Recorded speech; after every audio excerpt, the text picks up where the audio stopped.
Oh, hey there, low-angle camera tripod. I've got my going to town clothes today, and this engine leveler.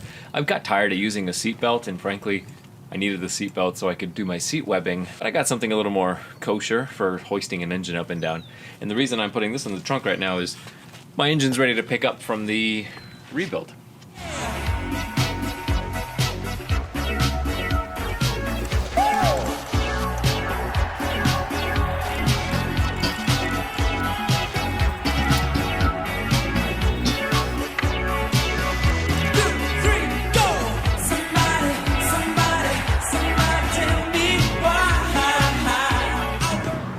Be nosy for a second.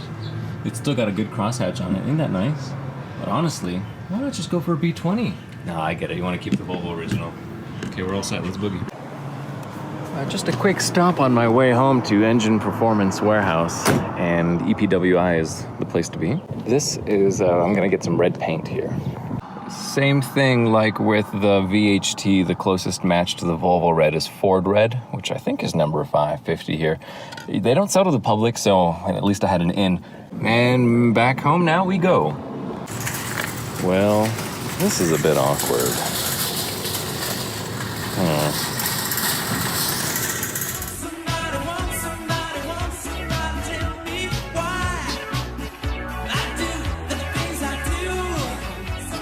Let's have a look-see, huh? She's here, and I love this new $35 engine stabilizer attachment. It is actually a really great investment in a few bucks. Makes this whole job that much cooler. It looks great too. So I need to cover up all the spots here, but just check out the grease that they used on the camshaft. It is adequately coated. I am so excited. These two, unfortunately, they said there was corrosion on the inside lip. It looks kind of like that, and part of it was missing. So it wasn't gonna make full contact. Therefore, they had to use JB Weld. Ooh.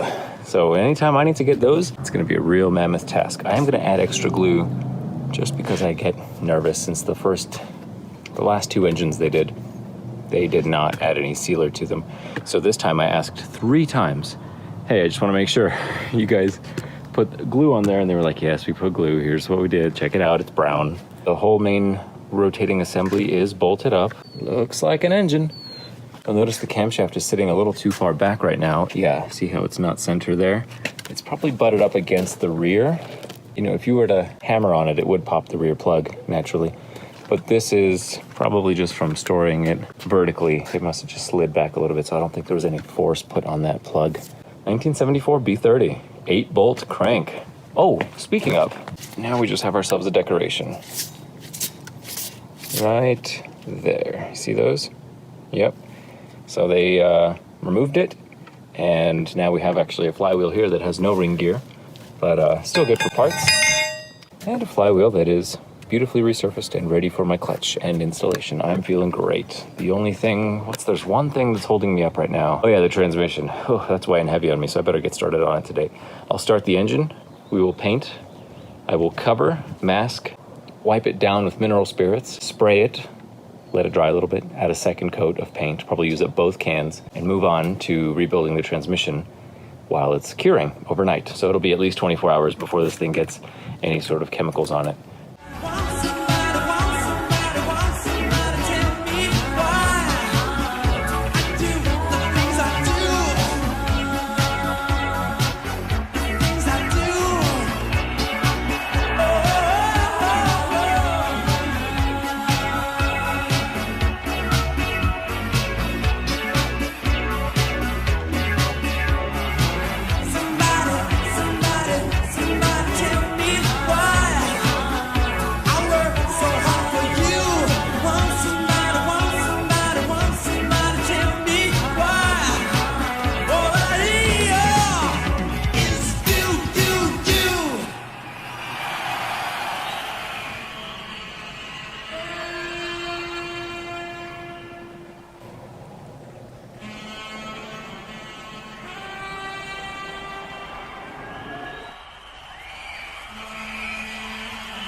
It's very simple the way I like to do it, and there's two things that I didn't cover. I guess these two sensors here, and that was it.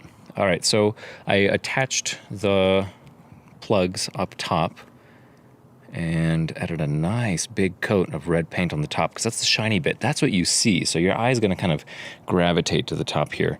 Needed it real heavy. I used about half the can on the head. I used a full can on the block. I'm debating using the VHT brand paint on the oil pan. Yeah, I think I'll do that because you won't see it as much. And it might be a shade or two off between brands, but it's the same Ford engine red. And this looks good. I put washers in here. These are the washers that are for the manifold, which are used to hold the gasket. This is the old gasket in place. Tape the backside of the gasket. Perfect coverage, actually. So these washers were instead of using spark plugs. And I didn't want spark plugs in here because they tend to obscure a lot of the area you can cover with the paint. And it only lets kind of the dust of the paint through. I see some more places I'm gonna have to add a second layer here. So these washers have a hole in them, so a little bit of the red will get through, but yeah, it's no big deal. It'll burn off in the combustion chamber. She's dry to the touch, and I quite like that. I wonder if I should do a second coat. It was like really light coats and then went to a medium coat to get some gloss in it. You see here is a little flat, so perhaps I'll... All right, let's empty this can on that engine. I've just decided. Give me one heavy coat here.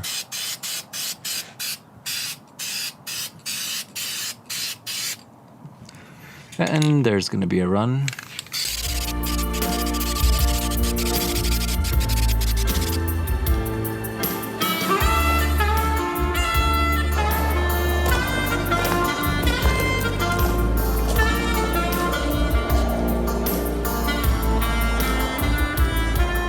It is T-minus 5 days before heading back out to California, and now it's time for our morning briefing. A lot of the pieces for the engine are soaking, and I'm going to take the power pressure washer, stick it to them here and here. The valve cover inside's pretty gross. The outside cleaned up well last night. And then we've got a couple of accessories like the bracket and the pulley for the air conditioning. That needs to be re-bearinged at some point, but at least I can get it painted now. The breather box cleaned up nicely inside and out. I think I pulled... Nope, there's still steel wool in there. I should pull that out. And then the oil pan needs to get cleaned up from the engine and painted this nice, beautiful red color.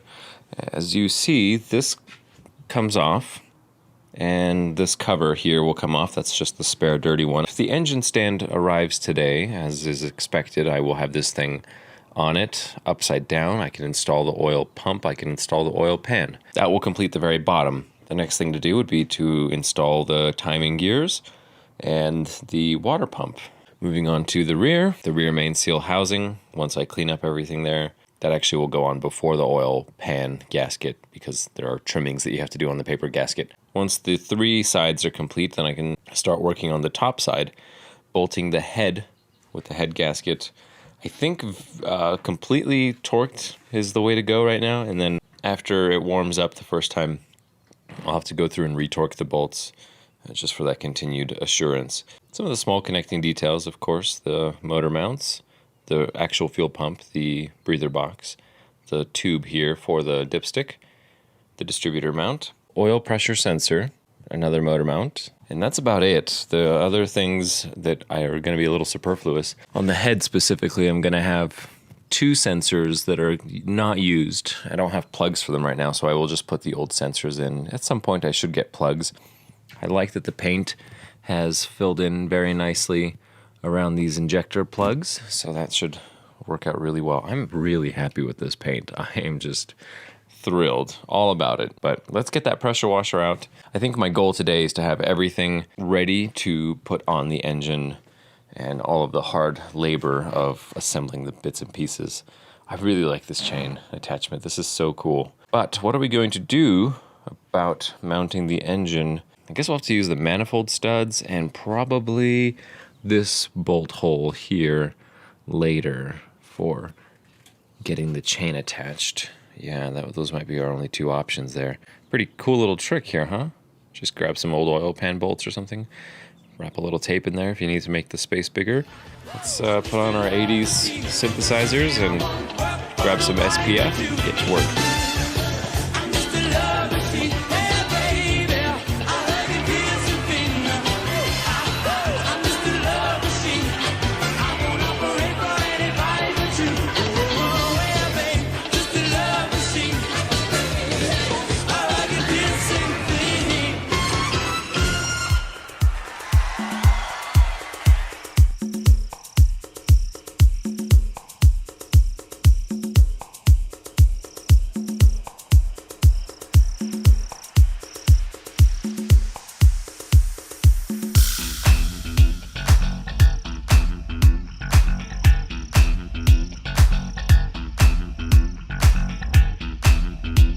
Do you see this groove right here? My target goal is to measure from the surface here to the groove, subtract a millimeter, and then figure out that's where my rear main seal lip will have to sit. I don't want it in this groove because that will not seal as well. There's a little bit of wiggle room, and I'm gonna hope to make the best of it here.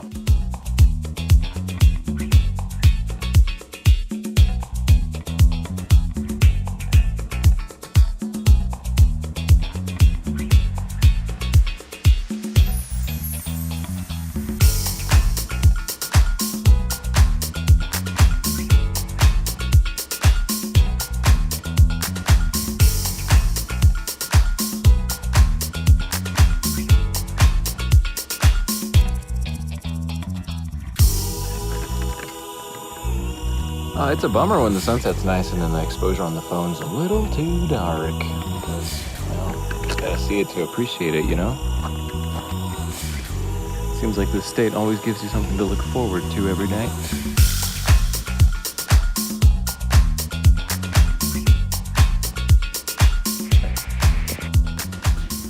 Well, it's nighttime again, and I'm gonna plan on a late night. The engine hoist did not show up. And not the hoist, the stand, engine stand, but that's okay. You know, I managed without just fine. And let me show you something here. Not all reds are created equal, okay? VHT brand red is way different from our new favorite brand. The oil pan is VHT paint. The breather box is the other brand. Amazing. Also, look at the way that it just glosses so beautifully. There's a little bit of dust on it, but that's fine. Yeah, so this Ford Red coming out of the VHT cans is practically orange compared to what this is. And it takes less effort, fewer coats, to get a beautiful shine on these than it does with the VHT. The VHT comes out much like regular spray paint. And then the other one, Airvo, amazing. I mean, this enamel just beautifully covers everything. And it comes out real nice. It's like a thick coat. I don't know exactly what you're trying to pull here. Well, what else is different about them? What temperature can you handle? This is up to 260 centigrade, which is 500 Fahrenheit. And this will go to 288, so that's 550. Wow, VHT boasts an additional 50 degrees. While we're here, let me show you the old hub ring. There's a big groove in it there, so I'm not using the original B30A hub ring. I'm going to be taking the junkyard one, which is much smoother. Unfortunately, the rear seal does have a groove on it. Here's the other crankshaft hub that we will be using. You see the line, but you don't feel the line, and that's the important bit. Another thing that is really nice about our two brands of paint, VHT wants 7 days to cure. Yeah, right, you're going to be started up in a couple. This guy doesn't say how long.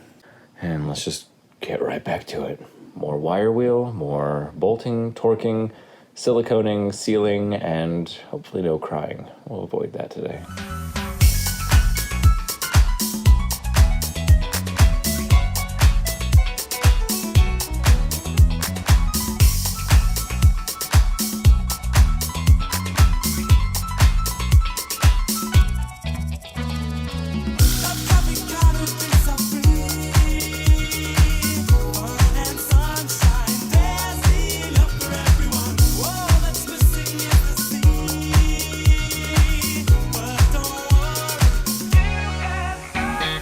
You have been watching me for the last maybe 2.5 hours, trying to clean the threads on my block.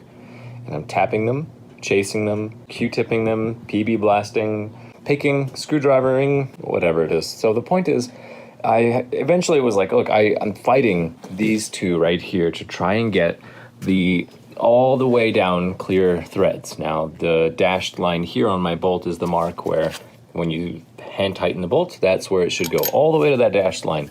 For the rear one, it was coming up maybe 5 millimeters shy of the dashed line.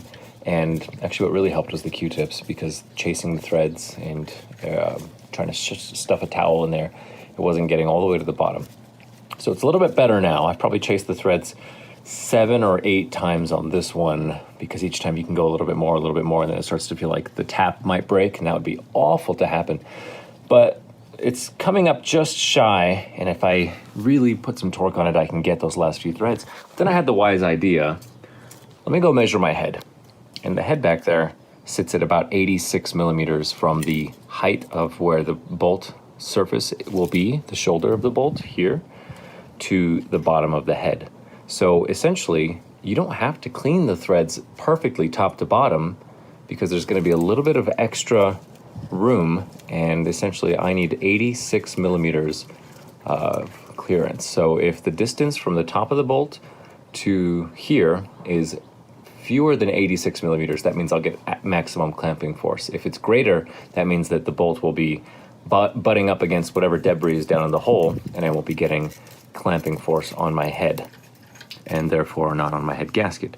So to check that, this is one of the greatest little $4 investments you'll ever have in the garage. Mostly curious where the threads are, about 45 millimeters, and then the rest of it is sitting at about 78. So that means I have about 7 millimeters of extra room for the gunk in the threads, if there's any. I'm fairly confident I got it pretty cleaned out, but it's hard to tell because my tools aren't really great at pulling things out.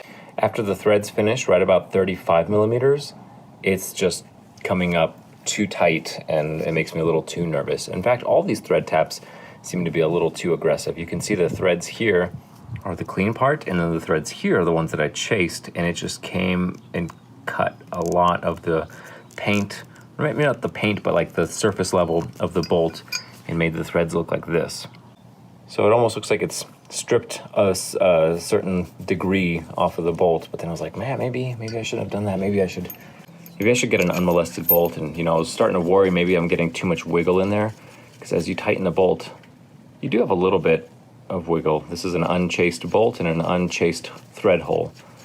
But it all goes to show that it's going to be okay. I think the whole point here is, yes, you can try to make it as nice and as clean as you can, but I don't think you need to worry too much. It's a cast iron block and a cast iron head, and based on our measurements, we should be fine. And based on the years of experience I've had with others, I've never had to work this hard to chase threads on the other B20 and B18 engine builds, but I've also not had any threads this dirty. I think at the end of the day, we're A-okay. Yeah, this one comes up right against the limit there. And one more time, we're sitting at about 78 to 79 millimeters. So, like I said, the head's 85, or was it 86? We're gonna be just fine on the clamping. Now, all these Q-tips here in my bin, you see some of them came out black, and the PB Blaster really helps soak up into the cotton. And then some of them started to come out yellow, which is when it's finally clean, and the PB Blaster comes out PB Blaster colored. So that's how I know that my holes are nice and clean. This has just been a lot of prep work. Here's another one that's real tight in there, and I don't want to force it, but let's see. There we go. Lots of black fluid coming out. Very low torque setting. These new impacts are great because they get some smarts in them. Pretty soon you'll be able to tell them exactly what torque spec to set it at, and that would be pretty cool. Imagine an impact that could double as a torque wrench. 10 millimeters to go before I'm happy with this one, because this one is sitting at about 86, so I will need to clean it to avoid. It seems to be actually, the amount of dirt in there is right at the level of where the head is on this one. Makes me wonder if the head gasket on that engine was changed at some point. There were some other things missing from this junkyard engine, like this bracket here that holds the dipstick tube. I spent a long time looking at photos and going, oh, okay, you press it in. And then I hammered the snot out of my dipstick last night very carefully, but there are some scratches down on the bottom, and I'm not really happy about that. for the most part, it looks like it survived unscathed. And sanding it too, I was kind of grinding away a little bit of the metal down there because I'm like, oh, it's a press to fit, right? And then I look at photos, I'm like, no, perspective is everything. It sits up over the lip, and on top of that, there was no bracket. So the shop actually had to pull this out. I couldn't get it to budge, but then it just wouldn't go back in the same way, especially after all of my sanding and molesting. So I looked in under the hood of Amy. There's a bracket. What do you know? I'm gonna grab some more Q-tips, resume the time lapses, and my political podcasts, mostly breaking points. We'll just move on to getting this head bolted on. It's hard for me to switch gears between engine and transmission, but that trans really needs a rebuild, and I gotta stop putting it off. But gotta clear the room. Also getting a lot of use out of the spare tire that came out of the Volvo 240.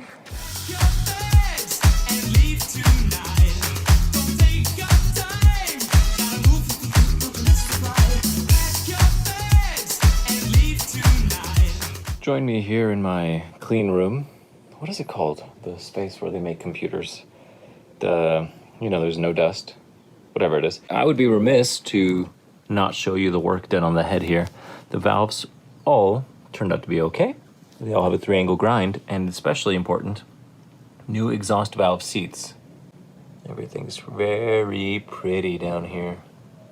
I forget the angles on the grind, but it should be, I think, standard with other 3-angle valve grinds. You'll notice I have created some lint with my towel. Last time I did this, I used too much brake cleaner inside of here, and when I was using a lighter to burn off the lint, which I think is a pretty good way of getting it off. Didn't start a fire, but started a poof, if that makes sense. And here's one of the sensors that I have to reuse until I can get a plug for that hole, or I'll end up putting a real sensor in there so that I can monitor my coolant temperature. Wouldn't that be nice?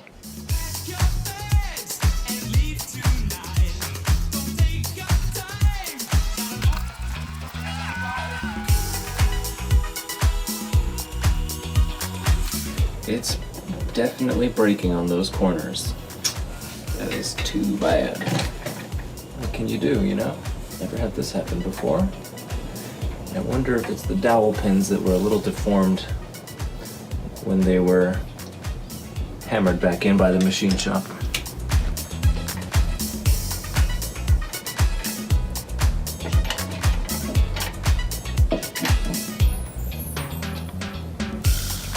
That wasn't too bad. They do get oil before they go in. At least I remember that much. When torquing down the engine, you do it in 3 segments, and you'll see that I first started with plastic, trying to avoid getting the red paint to come off when I'm applying the twisting force of my torque wrench. And then I went to a cloth, and the cloth didn't really seem to work. And honestly, the best method there is just hold the tool up like a millimeter off the surface so that when you're twisting the socket, it's not going to rub on the paint.